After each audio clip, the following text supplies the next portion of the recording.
बिस्मिल्लाहिर्रहमानिर्रहीम। अस्सलाम वालेकुम। पीके फूड सीक्रेट्स में आप सबको खुशामदीद है। आज मैं आप लोगों के साथ बहुत ही मज़ेदार सी रेसिपी शेयर करने जा रही हूँ मूली की चटनी की। और इसमें जब टमाटर जाएगा तो इसका जायका बहुत ज़बरदस्त आएगा। इस एक मूली मैंने ली है, इसको मैंने छील के धो लिया था और अब मैं इसको कद्दूकश कर रही हूँ।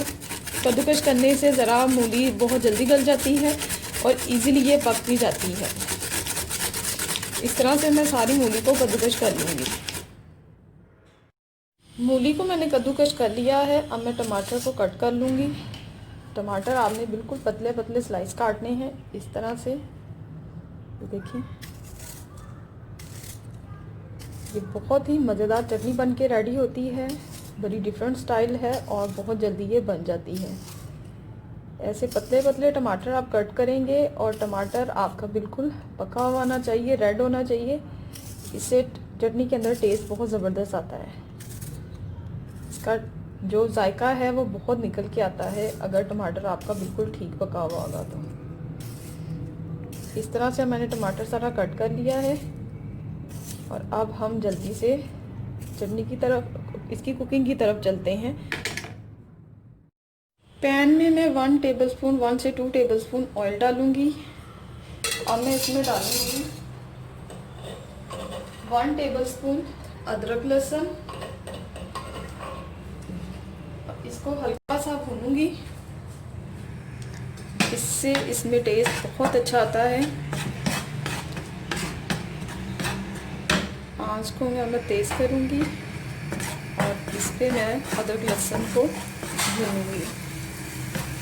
थोड़ी सी इसकी खुशबू आना शुरू हो जाए, इसको ब्राउन नहीं करना, बस हल्का सा इसको भूनना है। अब मैं इसमें शामिल करूंगी 1 टीस्पून सफ़ेद ज़ीरा। और सफ़ेद ज़ीरे के साथ इसको मैं हल्का सा फ्राई करूंगी। इतना हमें इसमें ऑयल नहीं चाहिए क्योंकि ये चटनी है, सालन नहीं बन रहा, इसलिए हल्की सी ज़ीरे की स्मेल आना शुरू हो जाएगी तो अब मैं इसमें मूलियाँ ऐड करूँगी। अब मैं इसमें शामिल करूँगी ये मूली जो मैंने कद्दूकस करके रखी थी।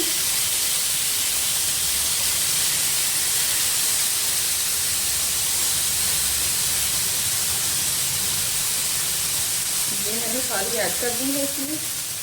अब मैं इसको करूँगी मिक्स।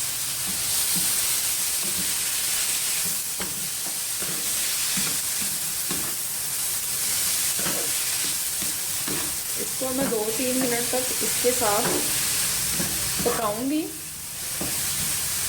ताकि इसमें जीरे का और अदरक लहसुन का जो जायका है वो आ जाए।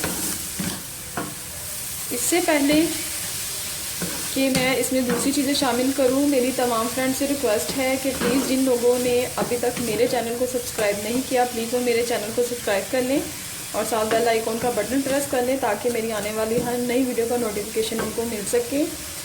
मुझे आपकी सपोर्ट की बहुत ज़्यादा ज़रूरत है। आप मेरे साथ इसी तरह जुड़े रहें तो मैं आपके लिए मज़े की रेसिपीज़ लेके आती रहूँगी। इसको मैं 2-3 मिनट तक इसी तरह कुक करूँगी। 2 मिनट के बाद अब मैं इसमें शामिल करूँगी ये टमाटर कटा हुआ।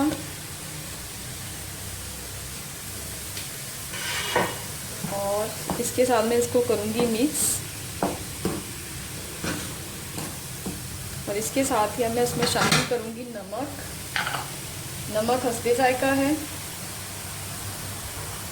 मैंने इसमें नमक शामिल कर दिया और इसको करूँगी मैं मिक्स। इसमें पानी डालने की ज़रूरत नहीं है क्योंकि टमाटर भी पानी छोड़ता है और मूली का भी अपना पानी होता है, इसलिए इसमें पानी शामिल करने की ज़रूरत नहीं है। अब मैं इसको कवर कर दूँगी। 3 मिनट तक मैं इसको कवर कर दूँगी ताकि टमाटर अच्छी तरह से नरम हो जाएं। आंच बिल्कुल लो रखनी है, तेज़ आंच पे इसको कवर नहीं करना। लो फ्लेम पे, लो आंच पे, हल्की आंच पे मैंने इसको 3 मिनट के लिए कवर करके रख दिया है। टमाटर ये देखिए सॉफ्ट हो चुके हैं। ये देखिए इतने ही हमें सॉफ्ट टमाटर चाहिए। अब मैं इसमें शामिल करूँगी कुटी हुई लाल मिर्चें 1 टीस्पून या हस्बे जायका।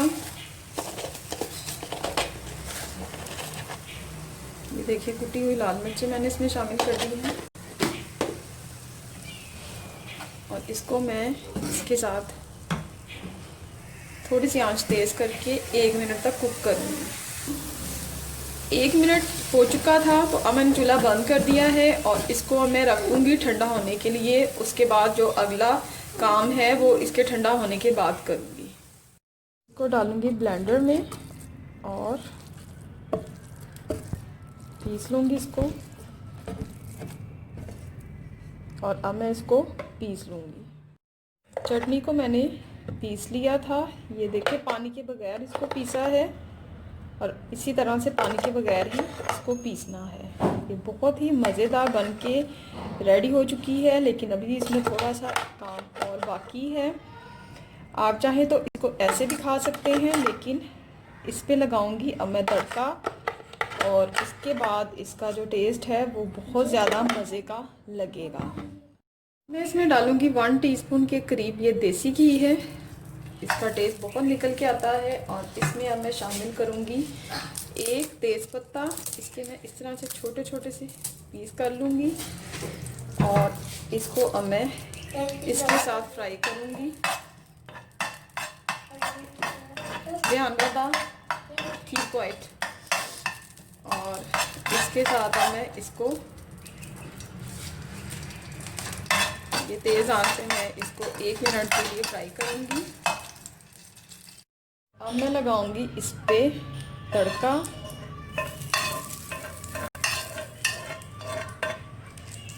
ये चटनी बिल्कुल रेडी है। उम्मीद करती हूँ कि आपको ये मेरी रेसिपी बहुत अच्छी लगी होगी। अगर रेसिपी अच्छी लगे तो कमेंट्स में ज़रूर बताइएगा। अपनी दुआओं में याद रखिएगा। अल्लाह हाफ़िज़।